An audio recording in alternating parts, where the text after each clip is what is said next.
Welcome to this week's edition of Dugout Dish Podcast. I'm Andy Kirikides, joined by my wonderful co-host who's repping Brockport Lacrosse today, Keith Glasser. How we doing? Great. How are you? Good. We got another guest on this week. We got the assistant coach and recruiting coordinator from Franklin Marshall College, Matt Riebesell on. Matt, thanks for joining us, man. Yeah. Thanks for having me. Really excited for it. We do this at the top of every interview, but take a couple minutes and kind of give the listeners your background and how you've gotten to where you are today at Franklin Marshall. Definitely. Yeah. So originally from Bergen County, New Jersey, went to Paramus Public High School. Kind of struggled in the recruiting process just because I was never really connected with that, big of a travel organization. Our town was competitive enough during the summers where a lot of families didn't seek that kind of outside help. But through some channels, eventually ended up going to Muhlenberg College, also in the Centennial Conference. Played for Coach Gross there for 4 years as a catcher. Just had an unbelievable experience. Met my now wife there, which was awesome. And then I kind of got a unique path into coaching. We had a coach there my freshman and sophomore year. His name's Dave Anderson. He was a pitching coach who I actually stayed with on my overnight visit. And he had moved on. He was at Emory at the time and was coaching in the Coastal Plains League and essentially had a super low paying assistant role and said, "Hey, I think you can do this. Would you want to use it as like an internship?" So it was hard to, pass on what I'd been going to school for, which was media and communications, but decided to go into it, give it a try. My first experience was coaching kids my age in the Coastal Plains League and had an unbelievable time. From there, my girlfriend at the time, like now wife, was going to med school in Erie, figured it would be a cool way to kind of be able to get a job out there. First coaching job at the college level was at Allegheny College for Brandon Crum.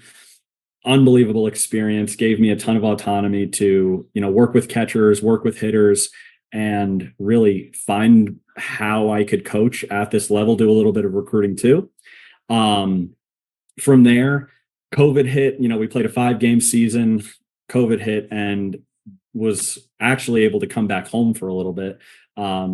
Coached for the fall at Fairleigh Dickinson Teaneck under Coach DeToma. Again, throughout my whole path, I've been super fortunate to work under unbelievable head coaches and work alongside some really great assistants as well. Never got to coach a game at the Division I level, but again, kind of being like an intern for the fall in that program was great to see what athletes are like at the Division I level. From there, moved on to Roanoke College, 2 seasons there, was able to lead the offense for the first time in my life and recruit on a pretty national scale up and down the East Coast. Had another short stint back under Coach Roman at FDU Teaneck, and then this will be my 3rd season now at FDU, where again, as the recruiting coordinator, like you said, and hitting coach, catching coach as well. You dropped a couple familiar names there. Coach Gross, guy that we've rubbed elbow with plenty over the years, going back to when he was at Davidson, actually. Yeah. And then Coach DeToma is a good friend of both of ours. We've had him on the podcast. He's doing some good things out in San Francisco. I know they're chomping at the bit to get that first game going in a couple weeks here. So, no, great for that info. I mean, I think one of the common threads that a lot of guys have talked about when they come on here, and Keith will attest to this too, is that you're oftentimes a product of the people that you get the chance to learn from, and having some really good mentors and people that kind of can lay the groundwork and help you figure out who you are as a coach and learn from them. It's a huge piece of the puzzle, and having some of those guys to lean on for you, I'm sure, is helpful. Yeah, unbelievable recruiters, teachers of the game, even like some of the behind the scenes stuff like fundraising. I've been able to learn some really great people, and even those who I never really got to coach a game with, just like seeing how they run a program, how the other assistants interact with the players. I've been super fortunate to work with and alongside those who I have. Yeah, you got a good one now too with Coach Horning. So Oh yeah. you're in good hands with Ryan. So first question we open up with, because it's unique to every different place, and obviously you guys are kind of a high end academic school. But talk to us a little bit about how you guys go about identifying guys in the recruiting process, and then maybe talk a little bit about the timelines at which you guys operate under, and maybe we can use the 2026 class as an example of when you start to identify guys, bringing guys on campus, all the way down to the point where they ultimately decide that F&M is going to be their home. Definitely. Well, it's obviously super complex. And I know that what we do isn't necessarily what everybody does, but definitely some commonalities among schools, especially at our level of academics. You know, we're number 31 in the country for liberal arts colleges in the US News and World Report, right in between, I think, Bucknell and Lafayette, just to give a comparison. So the first step when it's on, you know, we always want to make a baseball identification first. And what we're specifically looking for, we really try to have a well-rounded roster. Like as the hitting coach, my goal is to present a lineup that gives an opposing pitcher like 9 different problems to try and solve. We don't necessarily recruit the same type of offensive player to go through the lineup 1 through 9. Just like on the mound, we've got very different styles of pitchers. Some hard throwing, bigger guys. We had an all conference pitcher last year who was a smaller lefty that was not throwing with a ton of velo, but just threw, a ton of off speed pitches and was really effective. So from a metric standpoint, there's no one thing that we look at and say, if it's this exit velo, we're interested, or if it's this arm velo, we're interested.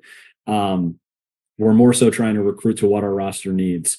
From an offensive perspective, though, I really try to look for how can a hitter get themselves to second base? Are they really high on base, and then can move themselves with a stolen base or, causing chaos on the bases? Are they a slug type of hitter? We had a lot of that in this past graduating class, and I kind of anticipate we'll move towards a more athletic lineup this year. But I've across the board at every level, at every program that I've worked at, the really good hitters can get themselves into scoring position by themselves.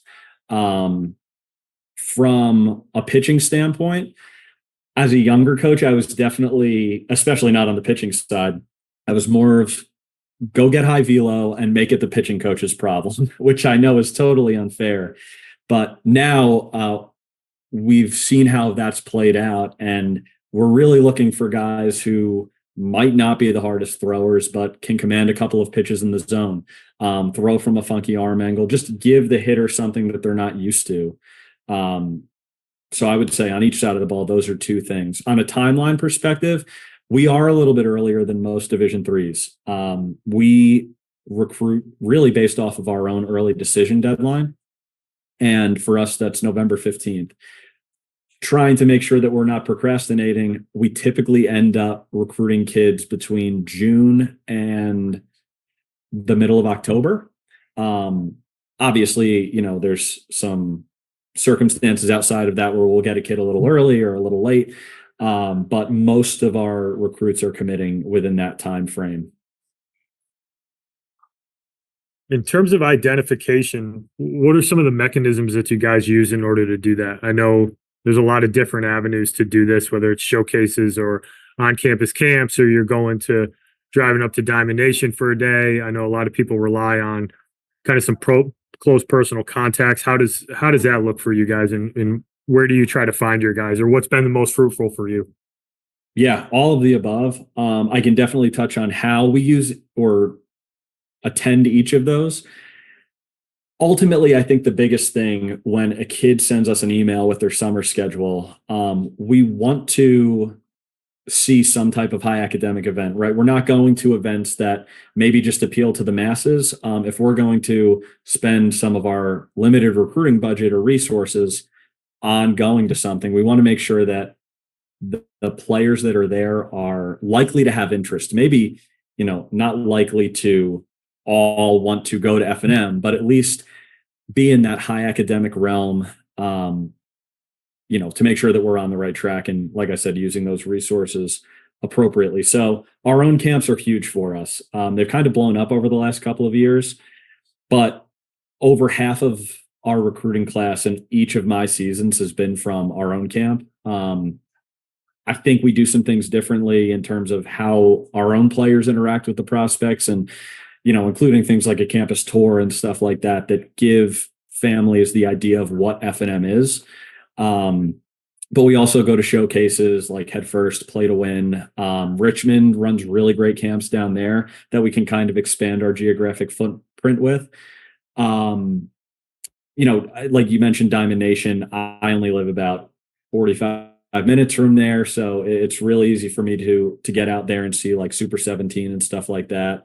And then going to other schools, colleges, universities, camps that are similar to us. So we go to a lot of the Ivy League's prospects camps as like a guest coach, and like I said, Richmond and some others that we definitely circle on our calendar and say, okay, every year we're going to make sure we hit these. Yeah, we used to always get up at the Columbia camp. We used to always have some Franklin and Marshall representation up there. So Yeah. you kind of got an additional role. I want to give you a second to talk about this, and hoping you can kind of tie it back to how you guys can use this as something from a recruiting perspective. But I know you're going to add up kind of an academic focused team for elite baseball out of PA with a couple good friends of ours, specifically Jonathan Grasset. Talk to me a little bit about that and how that is another way for you guys to identify players. Yeah, so being with a Division III program, we have a little bit more access to what we can do with club teams. So Ryan Horning, the head coach at F&M, and myself had worked with Elite National when they've put together some academic events in the past, and the feedback was like, how can we provide the best experience for families that know right off the bat, we want a high academic school. We don't want to sacrifice academics for trying to play college baseball. And what we did was just put together an entire schedule based around going to high academic events, going to Ivy League, Patriot League, Centennial schools, getting on campuses really primarily in the Northeast, since there's such a high concentration of high academic schools in that area, but making sure that we're not going to some of the bigger, more national events and saying, hey, come see us play. We're basically saying we're bringing the high academic kids to these events that we know high academic schools will be at. So we're really excited for that. Through Elite's previous high academic events, we've definitely brought kids into our own program. So, it's been a really good way for us to see players that probably have an interest in F&M in a more concentrated space. Yeah, I mean, that makes sense. I know there's some other coaches who do some similar stuff up in the Northeast region where they have the ability to be tied to a travel organization, and kind of organically you get to see a decent collection of kids because you're at some of these tournaments. And I think it's something interesting that you guys do, and I think it's something interesting that Jonathan does, and something that benefits. It's kind of a symbiotic relationship there. The kids get an experience having a chance to play with a college coach, but you guys also get the advantage of, to your point, being at a location where the academic kids are going to be there because that's essentially what it's designed for. Right, and there's obviously some really great companies and organizations that run that type of system and structure from a showcase standpoint. But we're really happy to kind of bring the game side to that and participate in these team camps and tournaments while keeping that academic focus. I think that'll be valuable for the families. So you touched on, and you're not the first person to say this in the academic world, but I want you to maybe walk me through the process of, once you identify a kid, kind of what are some of the next steps that you take being a high academic school? Because every Ivy League coach that we've talked to, me and Keith were in the academic space for a long time. There's a common misconception that we're looking for grades, that you're looking for a student who wants to play baseball. But the reality is you need a baseball player who's a really good student. And you hit at the top that it all starts with talent. So maybe talk about why that's important, right? But two, once you identify that kid, what are some of the steps that you take, and what does that process look like for a recruit? that you guys are actively having some interest in? Definitely. So there's really two ways that, we'll start interacting with a kid. The first is through them reaching out. And I think it goes unspoken. Like, we do end up committing kids and going through a full recruiting process with players who do reach out to us first. And we might not have known about if they didn't take that first step. Usually it's a little bit easier because, one, they're already showing interest, and two, they typically will attach their academic achievements and transcripts and stuff, in that initial reach out. But the more regular way for us to get a kid on the radar and then complete that process will start with us, identifying them at some type of event.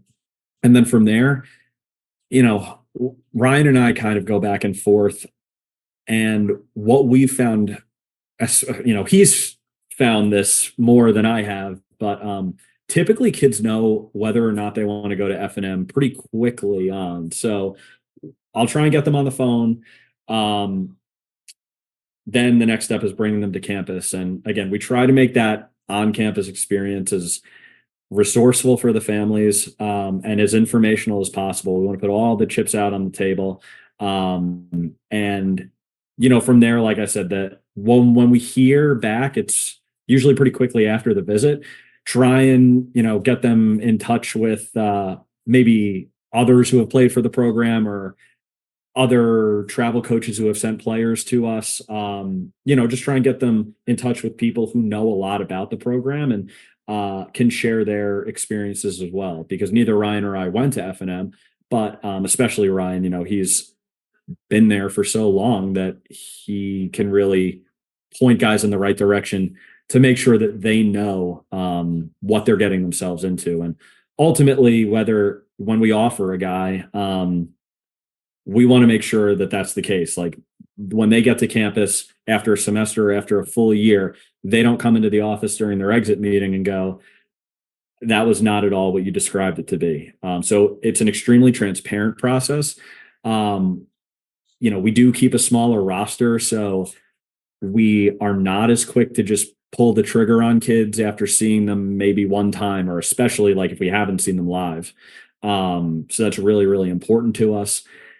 But yeah, that's typically how a process will go. At what point in that process are you guys looking to check that academic box? And how does that look like for you guys? I would say we identify a kid by seeing him live.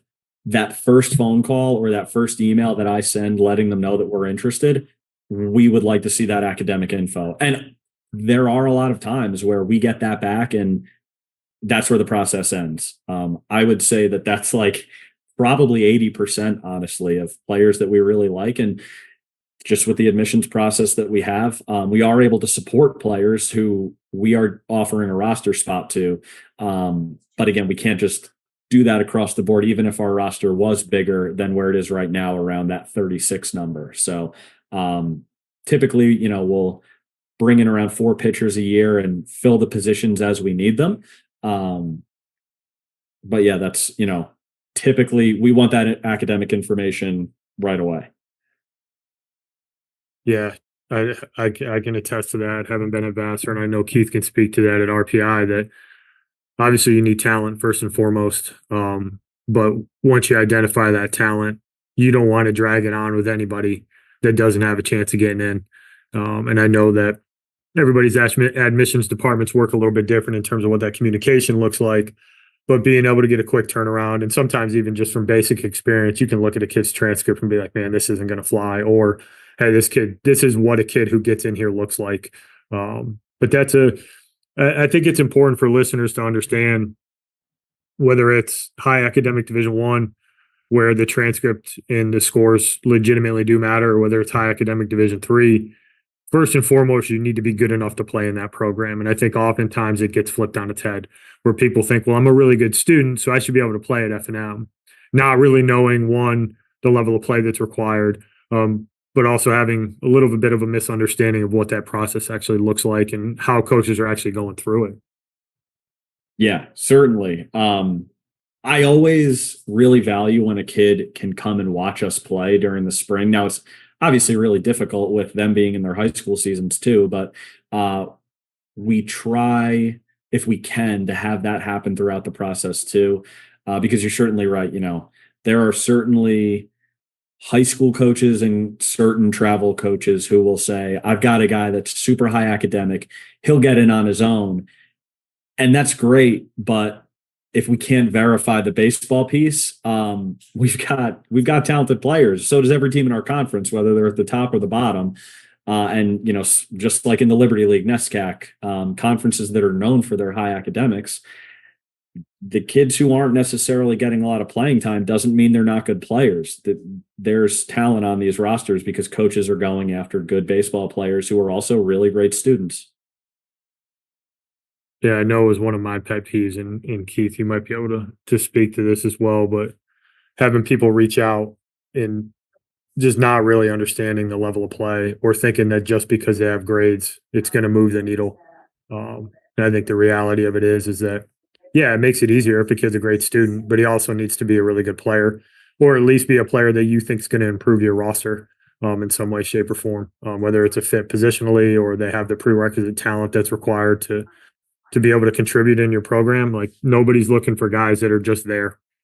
You always want to think that a guy has a chance to actually do something and be a contributor in some way, shape, or form at some point during their career. Yep. Yeah, I mean, I think that it's like anything else in college baseball. There's a lot of misunderstanding of the levels of play within all divisions. There's really good Division Ones, there's really good Division Threes, there's really bad Division Ones and Threes, and really good twos and bad twos. But I think that for the most part, I think it comes from a good place when people do it, because they legitimately think that the kid has a shot, but they just don't have a reference as to what it is. And I mean, I had this quite a bit when I was coaching, but I 2021, I think, we had a kid that he got in school on his own. He tried out, right, and couldn't tell you who he was. He was an infielder. Ran like a 7.6, punched out 9 times in the inner squad. And I got an email after I cut him that people from his area would not want to come to RPI because he was a really good player. And being young and a head coach, and I responded and I was like, well, clearly you've seen my team play and you know that he's better than everyone there. Like, all of my catchers and half of my pitchers run a faster 60 than him. Like, he punched out 9 times against College Arms. Like, I don't know what to tell you, man. Like, he's just not good, and that's okay. Like, I think the thing that people forget in this business and in this game is that, if you're going to go play in college, and, essentially what we're all saying here is that you have, what is it, 7%, 8%? We'll round it up to play Division 1, 2, or 3 baseball. Like, that's 92% of people that aren't going to play college baseball. Like, we can flip it on its head all you want. Like, but just because you're good, or where you come from, doesn't mean that you have the right to go play college baseball. And, it's the Liberty League is stacked with guys. The NESCAC is stacked with guys. The Centennial Conference is stacked with guys. Like, there's dudes all over college baseball at all of the levels. And I say this, it sounds like I'm being, hyperbolic, but I'm not. Like, it's 92% of people aren't going to do it. And that's just a reality. Like, you have to be really good at playing this game, and you have to be able to stand out amongst the outliers. And that's where, I think, again, back to the original point, like, I don't think it comes from a place of, they really like the kid and the kid was really good for him and he's a great kid. And, by and large, we've all come across that, right? Like, he's okay, great kid. Like, yeah, great kids don't, just because he's a great kid doesn't mean it doesn't translate to wins all the time. Might be a great clubhouse guy, but if I have 35 great clubhouse guys, like, I might not be throwing out wins on the old overall record there. And at the end of the day, like, that's what this is about, getting wins and losses and and being able to compete and make runs into the playoffs and, be able to compete nationally. And I think that that's something that people kind of lose sight of, especially at the Division II and Division III level when it comes to, kind of the recruitment and things like that, is that you can legitimately compete at a national level at the Division II and Division III world, because it is set up regionally, and you can be a team from New York and go to the World Series and win it, like Cortland has done, and Ithaca has done, and a couple other schools. But you can be from a non-traditional baseball powerhouse school and compete nationally at those levels. And to wrap your mind around that, you have to be really good in order to do it at those types of schools and in those arenas. And I think people kind of don't understand that part of it, which is why we do this podcast to talk about the recruiting end of things and the realities of college baseball. But again, I don't ever think that it comes from a place of malice, if you will. It's just more of a lack of understanding. I'll get off my soapbox. No, but it's something that we have to talk about frequently with families, and we do in-person seminars and talk about the recruiting process. And I feel like frequently we have to debunk this idea that Division III baseball is an extension of high school, when I don't think it could be farther from the truth. And you guys have great examples of that in your program, not only this year but in recent years, of guys, because of COVID years, moving on from Franklin and Marshall and going being major contributors at legitimate Division I programs. And I think that in an odd way, COVID has highlighted how good Division III baseball is, because you're seeing guys from F&M, you're seeing guys from University of Rochester and Amherst, and there's a whole slew of schools where guys are moving on to Division I programs and being legitimate contributors. I mean, there's College World Series teams at the Division I level. I mean, the starting second baseman for North Carolina this year was a Division III guy. The batting champion in the ACC for Virginia Tech, center fielder, was a Division III guy. And I think it's shined a little bit of a light on, there's a lot of really talented players, in that you need to be a really good high school player first, but that still doesn't put you in a position where you're necessarily good enough to play in certain programs. And I think that kind of ties back to exactly what you're talking about. Like, you guys, despite being as academic as you are, it's always going to start with, is that kid good enough to play baseball here? And then we need to put the rest of the puzzle together after that. Yeah, no. And what's been really cool is that obviously during COVID, it's given guys something to work for. Being a school that doesn't have graduate degrees, we couldn't just kind of hoard guys and say, okay, I know this is year 5 or 6, but you're going to stay here and help us try to win a conference championship. It was cool to see some of those players go on and have incredible careers, not just make a team, but like you said, be main contributors on really good rosters. Kyle Roche, most recently at Richmond, throwing, I think, over 70 innings and breaking a record for how few walks he had, 3 walks over 70 plus innings. JJ Freeman's another one at the University of Delaware, who was the starting shortstop and an all-conference player by the time he graduated with his master's, and others too, who have, played at some other really great programs. And even now, we were talking before going live about a player that we have who unfortunately got hurt last year, but has that ability to help Richmond out next year on the mound. And you're right, the talent is there. And it's different at the high academic level or sphere in terms of the transfer portal, because a lot of times, like, these schools are really, really sought after, and people don't want to leave even if they're not 100% satisfied with the situation that they're in because of the degree that they're earning. And it's really difficult to transfer in to a school like F&M. F&M wants you to graduate having taken F&M classes, not necessarily at your local community college or even some other really good colleges or universities.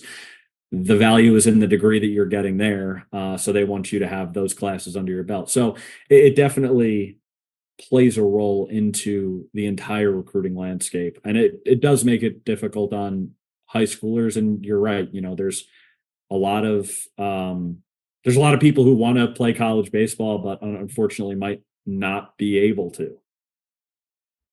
I think you bring up two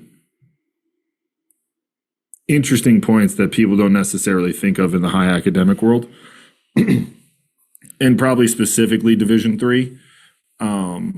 One, like, not all colleges like you guys like don't have grad school, and that is something that was has been prevalent with the COVID years, and it could be moving forward with guys who might want to try to transfer up and things like that. Where I was at RPI, we did have grad school, and we also had a 5-year master's program that a lot of guys were into. So, I benefited from the fact that a lot of the guys got into that program and, they weren't necessarily trying to leave. Because, I mean, shoot, if you can get your master's and your bachelor's in 5 years, like, why not do it? But I think the other thing, and the more prevalent one in the world that we currently live in, is that transferring into higher academic schools is tougher to do than most people think that it might be. And, I think it might become a little bit more prevalent at some schools, but, like, the mid-year transfer is not really a thing at most Division III high academic schools. And even the other one, like, when I was at RPI, it was a hard deadline, like April 1 maybe, for the fall transfer. Like, half those kids don't even know that they're leaving their school until the end of May. And then they call and they're like, hey, can I apply to transfer for the fall? And it's like, hey, can I get this kid in? And they're like, yeah, no, we're like 2.5, 3 months past the deadline. And, like, it's a little bit more difficult at the Division III level to kind of get that transfer in, in the higher end academic world, right? Like, if we're talking the SUNY system, and my wife coaches in it, like, it's a little bit different than it is than, trying to go to F&amp or RPI, where, like, hey, no, like, these are hard deadlines, like, we don't have room, or whatever it might be. So, I think it's an interesting point, and it's going to be case to case and school to school on what they can and can't do. But, the idea of thinking that, like, hey, I'm just going to jump in the transfer portal and transfer to a Division III school, high academic world, like, it's not as cut and dry as it might be if you're trying to go to a Marist or a Siena, where I played and coached. So, it's a little bit of a different animal there than it is, at different worlds. So, I thought that was interesting. I wanted to pull that thread a little bit. The other thing that's interesting about kind of the COVID years, and I think that you have the roster cuts, which is a slightly different change at the Division I level, but I think both of those things, I think what it's done is it's raised the floor of college baseball. I think it's harder to play college baseball now than it's ever been, because a couple things. One, I think kids had access to way more development tools. There's a lot more kids specializing in just baseball, but I think the competition level is higher. And I'd be curious to get your thoughts on this. I think you've been in it long enough. Where are you guys recruiting a slightly better player than you did 4 or 5 years ago at Roanoke? Do you think that that's impacted how you guys structure your roster in terms of timing? I've talked to a couple different guys that, they have access to what they think are better players because there's less spots for these kids to go now at the Division I level. There's going to be 1,800 less Division I spots coming up. Do you think that's going to benefit Division III baseball? Do you think it changes anything that you guys do from a recruiting perspective? Definitely. I think there's going to be some sort of trickle down. Now, I don't necessarily think that kids who, are looking at Notre Dame and Stanford are all of a sudden going to be interested in a plethora of Division IIIs. But I think that sooner rather than later, the quality will, I mean, it already has, but it will continue to just improve across the board. Yeah, and like the facilities that guys have access to, the remote training options that guys have access to. You don't necessarily need to just have a really great facility within an hour of you that you have, and the kids in the Midwest or across the country don't. But overall, yeah, I definitely I see what's out there, and there's 100% a higher tick in velo, kids who can hit home runs during batting practice, at least like on command essentially. And I don't remember that, thinking just a few years back. And again, does that always translate to game? No, but I just using that like 4 or 5 year sample size, the triple digit exit velos, the metrics that we see at the end of a scout day or showcase or camp, they're definitely more like grown men metrics rather than what I've been used to seeing in the past. Metrics that I would almost expect out of a second or third year college player rather than a junior or even a sophomore in high school.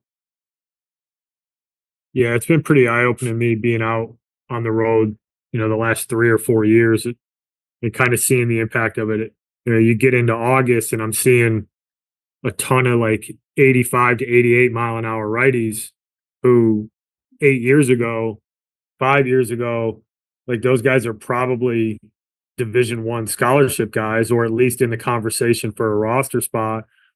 And that seems to be what a lot of Division III schools are sorting through at this point. Um, and I think it's really good for the game. I think it's a testament to the game continuing to grow. I think college baseball has become just immensely more popular, due to all the access that people have to games, being ESPN Plus, but I think the training, and then I also think that there's just less spots for kids, so you get more kids in that range that seem to be accessible to Division III schools. Where I know, when I was at Vassar a while back, that wasn't the case. You were hoping a kid was going to get to campus and be 85, 87. You're projecting out that kid who's 83, 84. All right, well, he gets a little bit stronger. Like he's going to be 85, 87 when he gets here in his freshman year. And now you're seeing those kids, they're already there before they even get to campus.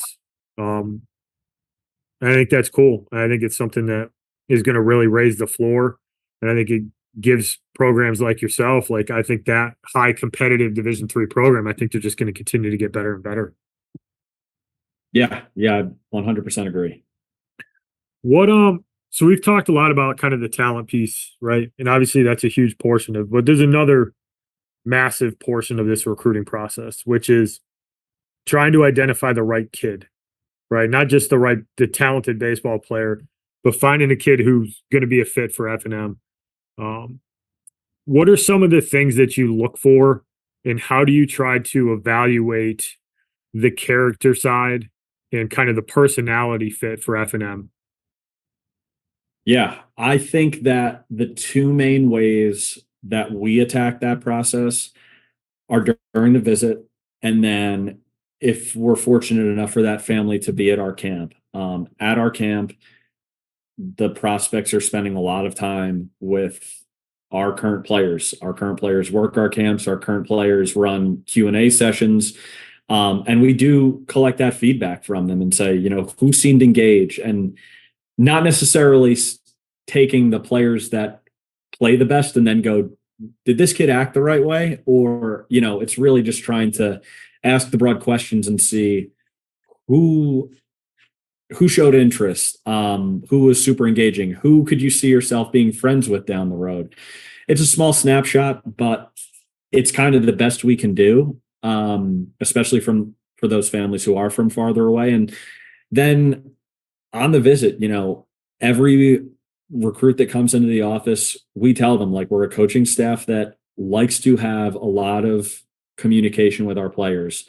We've got guys coming in the office all the time, and it's not always to talk about baseball. Sometimes those conversations about what's going on off the field can put a mind at ease, or just, let a player know that we're in their corner, we have their back, and that can go a long way to kind of unlocking what they can do on the field. But at the end of the day, I think Ryan and I are both in the game for the relationships that we can build. So we want to make sure that we're bringing kids to campus who are going to, mesh well with what we have going from a team culture standpoint. But also, you know, bring a good personality to the team, one that is going to buy into like team concepts, and one that can communicate for themselves. At a school like F&M, the student who maybe sits in the back of the classroom and is a wizard on the computer or the calculator isn't necessarily the best fit for that small classroom style that we have, for that small team atmosphere that we have. Those who can communicate, those who don't need parents to answer questions for them, those who can kind of talk about their experiences in their current high school program, current club program. Those are the ones that I've learned definitely get the most out of their experience at a place like F&M. Yeah, those interactions are so important. And I think that every coach that we've had on, and me and Keith talk about this a lot, is how you interact with other people is going to clue coaches into quite a bit about you, right? And you mentioned one thing that we try to not harp on, but try to make sure we highlight for families is the parents who are at the forefront of the visit, and you don't really hear that much from a kid. As a coach, you're looking for a confident kid. You're not looking for a cocky kid necessarily, but like you're looking for a kid who has enough confidence to be able to look you in the face, give you a good answer, that comes prepared with some questions. And a lot of times that can really move the needle one way or the other, because at the end of the day, you're evaluating a slew of kids. Even when you get down to, like you said, all right, we bring in 4 pitchers a year. Well, you're not just recruiting 4 guys. So somehow, some way, you need to get down to the 4 guys that you really like. And I know on my end, and I'm assuming it's probably very similar for you guys, when you get down to decision-making time, feeling really good about the human being you're getting is a big piece of the puzzle in terms of when you actually make that offer. Because to your point, you want them to mesh. You want them to get to F&M, and you want them to excel. And I think that it doesn't get talked enough about broadly. Like, we're on Twitter, it's all about metrics and it's all about the video, which is great. But if you really want to separate yourself in the recruiting process outside of the talent, you need to develop some of those soft skills and be able to communicate with a coach. How do you interact with, your teammates? How do you interact with your coaches? And I think it's something that is really important. And I got to imagine it's a differentiator for you guys. Yeah. I mean, I think the best way to put it is, we talked about before how the talent level at all levels is rising. You're right. We are recruiting a larger number than 4 pitchers if we're bringing 4 in a year. There's a lot of kids who are low 80s, mid 80s. Yeah, sure. Some of the differentiators on the field, this kid cuts the ball. This kid has a lot of arm side run. This kid has a great secondary pitch. But oftentimes we're kind of bucketing those players and saying, long term, this is the max potential, or this is where we see this group of pitchers going. How do we decide on that one? Well, if you stand out on your visit because you talk about how you're self-motivated, especially at the Division III level, we're not able to have as much coaches interaction with our players, especially during the fall, during the off season. But that doesn't mean that our guys aren't working hard, whether it's captain's practices, saying self-motivated in the weight room, going to hit or throw, like being on an actual plan. We need to find the guys that can do that, because it's really easy when you have a parent or a coach at home saying, hey, you need to come in. Like, you signed up for a 20 lesson package. Like, you're going to do that because you've spent the money. But we need to try and find the guys who don't need us to say, hey, you have to be at this lift. You have to be doing these things. They are self-motivated to go do that. Like I said, they can communicate with their coaching staff. They can communicate with professors. And you're right, they take the lead and can talk about themselves. And that's hard. Like you said, social media creates a culture of self-promotion, which can be detrimental to some, but when a guy can talk about themselves in a very frank, like clear way, that can go a long way in saying, I think that kid is going to be a really good fit in this program. Yeah, it's an important piece of the puzzle for sure. Um, you mentioned that you don't always get a chance to be hands on with a kid all year round, right? It's a little bit of a different setup than Division One and Division Two. Uh, it's not optional if you want to be good, right? And I think that that's something that needs to be said. Like guys who are at the Division Three level, the ones who excel, they don't do the bare minimum. But can you expand a little bit about how the fall works at the Division 3 level? And then I think it's also important to touch on how you guys integrate the strength program into what you do to help guys get prepared for the spring. Yeah. So our fall season, we're allowed to go 24 days, and we will use all of those dates. Luckily for us, we're in a situation where in the past at the Division 3 level, it was pretty regimented on like how many times you had to go a week, how long it can be from start to finish. Now it's just 24 days. So, we know of some programs that go 2 days a week for a lot of weeks. And we know, like us, we go 3 to 5 days a week, depending on weather, depending on other things we have going on around campus, to make sure that we're making the most out of those 24 days. Aside from that, though, the guys are participating in a lot of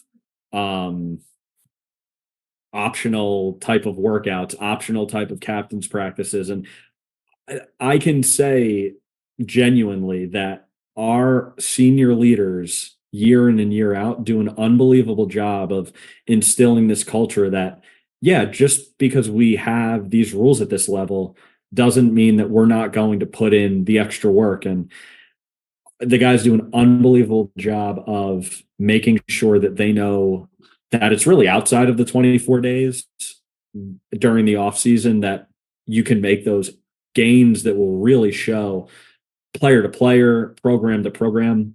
So we're fortunate to be in that type of atmosphere. I also think when those systems are in place, it's a lot easier for guys to buy into what they're doing. There's a lot of their own thoughts, their own like what they want to do in that planning, which is great. And that does trickle into the weight room, where we do have a strength and conditioning coach for the school. He works with we have a lifting committee that work hand in hand to put together our workouts for the year. Our guys are lifting 12 months a year. They are lifting in season, but out of season, our upperclassmen do an unbelievable job of, setting the standard that the weight room is really important. And I think over the past few years, at least from when I've joined the program, while other programs, or, it's really what we hear from other coaching staffs that we're close with, when they are starting to break down towards the end of the year, our guys are pretty similar across the board, and where they're at in terms of velocity on the mound, or, maintaining hard hit balls. And I think a lot of that is because of the work that they're putting in the weight room, which is important during the season. But like you mentioned, to kind of touch on the fall, like that's where a lot of those cultures and processes are formed and constructed. I mean, that ties right back into getting the right people, right? Because it's not all quote unquote mandatory. And if you have, like you said, with your seniors, guys who are going to kind of hold the line and hold everybody to a high expectation, you get way more out of that. And you talk about the in-season lifting, and we've had some guys on recently, specifically to talk about the strength and conditioning portion of it. And it's such a huge piece of it for college players.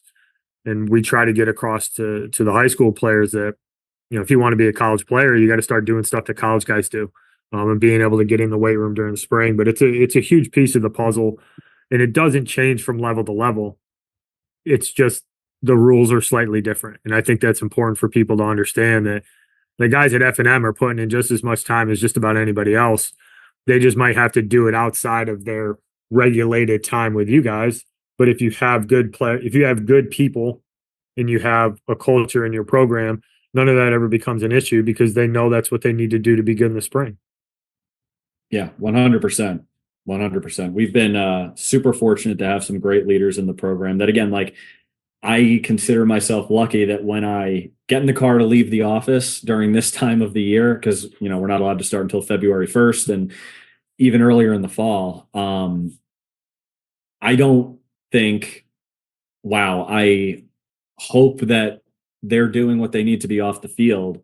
I'm like, oh, I know that they're doing what they need to, whether it's a throwing program, they're lifting, they're hitting, like they have the facilities that our school has, which is incredible.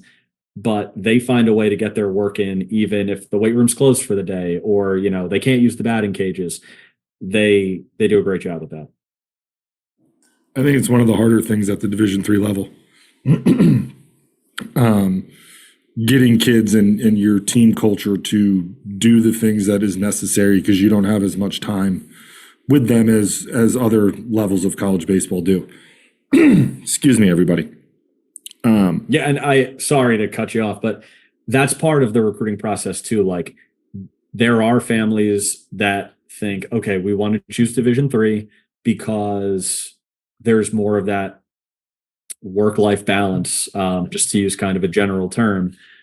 We do want recruits to know, if you come to this school, if you play for this program, you've got to put in the time. Otherwise, other guys are working hard and they will overtake you, and other programs are working hard and we will not win. So we need guys who, know that coming in, and don't come to us at the end of the first year and go, I can't believe that I wasn't naturally progressing like everybody else when I didn't do the lifting, or I didn't do some of the extra things that have just kind of become regular for our guys keeping themselves in shape and developing.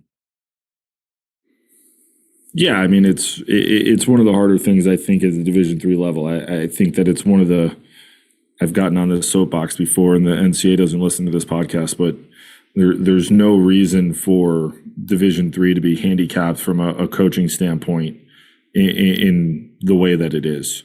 Like, I coached at one of the toughest schools in the country, and I know that my guys had an hour a day to do some individual stuff to be able to continue to get better. And ultimately, like, yeah, you're right that people think that it's a work-life balance playing Division III, but, like, as a coach, it gives you the kids are there to play baseball too. Like, they want to get better. And is it better for them to do it with a coach or just on their own all the time? Like, yes, there is absolutely time, and it doesn't matter where you are, where you're going to have to go do things on your own in order to get better. But I would make the argument that you could find more success and lead to better culture, better teams, better competition in being able to coach your kids a little bit more from an individual standpoint. The other is, it gives you the pulse on your team. Like, it lets you check in, multiple times a week of like, hey, how's everything going? How's class going? What's going on with school? Because it's the same thing that you do in the spring to make sure that guys are, getting what it is that they need to get done. The fall, under the old rules especially, was like, all right, here's 16 days and see you when I see you. And, and then you get to the end of the semester, it's like, why does Johnny have a 1.9? Like, I don't know. I haven't seen him in 3 months because I can't. Like, what do you want me to do here? And I just think that it would create a better overall student athlete experience, since that's the trigger word or phrase that we like to use nowadays, that, like, it would create a better overall experience for student athletes to be able to have that type of access to their coaches and things of that nature. But I think the right step was going to 19 weeks and allowing you to use them how they want. But I do still think that you should be able to have, a little bit of individual type stuff in there. Like, schools are tough. When you guys put that petition together, I'll make sure I sign it. Yeah. I'll get out there and picket NCAA. Keith Glasser, former baseball coach, listen to my ideas. One day the pod will have that much reach. We're getting there slowly but surely. Now, the culture's huge, and it doesn't matter what level it is. And I think it is, to Keith, your point, at the Division III level, like if you want to move the needle year round, you got to have guys that are going to bring the other guys along with them, right? Because you do have to count on them to do stuff when you can't be there with them. And it's huge to get the right type of kid, and not just that fits the school, but the kid that's going to fit your program and be able to assimilate and kind of continue to evolve the culture and raise the standard within. So, Well, you do, and it makes some of those conversations at the Division III level a little bit more difficult, because it's like, you know, why am I not developing? Like, I'm not getting to the point where I need to be. Like, well, what else are you doing? Like, if you're only going to work when we have practice, it's not enough, and it holds true in the recruiting process. It holds true when you get to school. It holds true at every single level. Like, you're competing against your teammates, and you need to be able to do more and get more things in. And, you know, you can certainly go hit on your own all the time and take video and send it to your coach and be like, yo, what do you think? I would argue that there are very few coaches in the country that wouldn't actually really like that. Like, oh, you're texting me video of your swing? I don't want to look at this. Like, spare me. There's not if you actually want to do this job, there's that fires you up. Like, all right, my guys are hitting at 10 o'clock at night in the cage and I'm getting videos. Like, yeah, man, okay, we're going to be good this year, I think. You know, and I just, you know, it's a lot more, there's a lot more self-motivation. And I think that it leads eventually to some self-assessment that we all look for as coaches, that, you know, there needs to be a little bit of self-assessment and self-awareness of where you're at. And, you know, it can't just be doing the absolute bare minimum and thinking that you're going to be penciled in the lineup in the 4-hole and, you know, having a ton of success. Generally speaking, the guys that, you know, really work at it are usually the ones that find themselves in the lineup and find a little bit more success than the guys who just do the bare minimum. Now, are there guys out there? Yeah, there's guys out there that can do the bare minimum and be good, but those are outliers. And we don't, like, we do that stupid thing in this world where, or in this sport, where we take outliers and make them the rule. And that's not generally the case. Well said. Well, Matt, the last question we ask everybody is for you to give some advice to college or to high school families, high school players who are either in the recruiting process or have aspirations to play college baseball. Any advice that you have for the listeners with regards to the recruiting process as a whole and that whole college selection? Yeah, I think there are two big pieces that I try to, you know, when either I'm working with the club program AP or, you know, just at an event where I'm talking about these types of topics. The first is the recruiting process really needs to be a proactive one. Again, you know, even some of the schools that are the richest and have the biggest endowments in the world, that doesn't mean that that money is going into the baseball recruiting budget. If there's a school that you're really, really interested in, you need to put resources into getting in front of them, whether that's going to their camp or even just making sure that you're keeping the coaches up to date on what you're doing, a summer ball schedule. For us, academics, obviously, and, you know, video every now and then. But again, if you're just kind of expecting the schools that you like to come and see you just because, it's going to be a really tough process. And you're probably not going to get, you know, the best fruits for your labor. Also on the flip side of that, non-responses or no's are valuable information. We get them as coaches. Families should be prepared. And just because you get a no doesn't mean you're not good or not good to play for that program. Sometimes it's just a matter of numbers. Like, if you're a great catcher, I might think you're a great catcher, but we already have a catcher in your class and we're not looking to bring in two. You know, that doesn't mean that you stink, but it's better to explore your options to find the right home than just trying to keep bark up the same tree when a coach doesn't have that wiggle room to play with. So that's kind of on a recruiting side.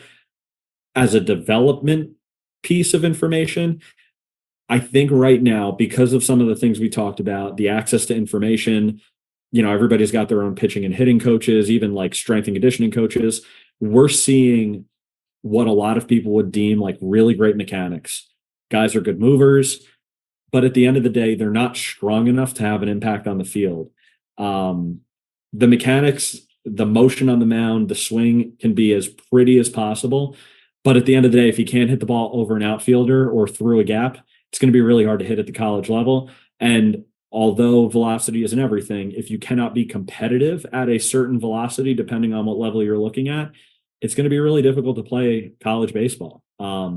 So making sure that as a high school, honestly, that's one piece that I wish I could go back and tell myself as a high schooler, putting an emphasis on being strong, on being fast, on being mobile, that can go a long way. I think a lot of times a coach is more willing to bring in an athlete who is strong but might not move the best, as opposed to a kid who everybody goes, oh, that swing is beautiful, but their max potential is singles over the middle infielders.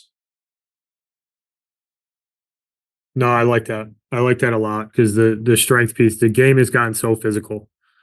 It's gotten so physical, and it's why we brought a couple guys who are at the top of their field onto the podcast to speak about that specifically. Is that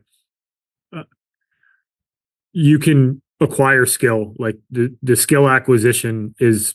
I don't want to say it's easy, but it's a lot easier to get reps on the tee in the batting cage with your infield coach. And it's also generally a more comfortable environment for a lot of young kids. But the weight room is what I think moves the needle for 99% of the high school population. There's just not a lot of guys who run around college baseball weighing 150 pounds. And if they do, there's something, once again, to what Keith is saying, that they're outliers. Like the 150-pound guy who can hit the ball 380 feet is an outlier. That is not a normal dude. He's doing something physically that most people just don't have. Everybody's weighing 175, 180, 185, 200 pounds. And that's up and down college baseball. It's not just at the Division I level, but everybody's more physical. And if you want to keep up with the Joneses per se and get yourself in the mix as a player, as a recruit, probably the best thing you can do is make sure you're hammering the weight room as frequently as you possibly can and stay healthy. And I think most kids, their swings will get better. Their mechanics will get better just because they're able to get into positions that they weren't previously able to because they're physically more capable of doing it. Yeah. So, I mean, if you can swing the bat fast and under control, you have the strength to move quickly without being unbalanced, either at the plate or, if as long as you can move your arm fast and create a lot of force without putting your arm at compromised positions, you can be really good even if the mechanics aren't perfect. So that's always something like that will stand out to myself, and I'm sure a lot of other coaches too, is that physicality. no, I think that's great advice, and I'm glad we were able to end it on that because the proactive piece is huge. We say frequently that if coach doesn't know where you are, it's really hard for them to see you. And a lot of that has to do with doing the outreach. It's tedious sometimes, but coaches do pay attention to it, and that strength component is massive for young kids who are going through this. So, great advice for everybody listening. Well, Matt, glad we had you, man. Really appreciate you taking some time out. I know you guys are getting started later this week. Um, Obviously, best of luck to you and you guys go short as the Dips. Yeah, go Dips. Dips. That's actually our like athletic website, Go Dips. But yeah, I appreciate it. This was awesome. Recruiting is one of my favorite parts about the college game. So I'm always happy to discuss that with families and answer questions and, just try to give people as much information as possible because it can be a really confusing process for people. So what you guys do, shedding light on a lot of those topics, is super helpful to families out there. That's why we do it, man. But once again, thanks for coming on. tell Ryan we said hello. Good luck getting prepped up for the season. I know you guys are opening up in Mary Wash, so we'll be Dip fans for that weekend. Thanks. Thank you. All right. Thanks again, Matt. Thank you, everybody, for listening. Tune in next week for another episode. That's all. Thanks, everybody. Thank you for listening this week. If you're watching on YouTube, go ahead and hit that subscribe button and smash that like button for us. Check us out on Apple Podcasts, Google Podcasts, as well as Spotify. You can follow us on Twitter and Instagram at EMD Baseball. If you want to find out what me and Keith do to help families and players navigate the recruiting process, go ahead and check us out on emdbaseball.com. Take a few minutes to check out our new online academy. I promise you'll get some good information out of that. Thanks again for listening. Check in with you next week.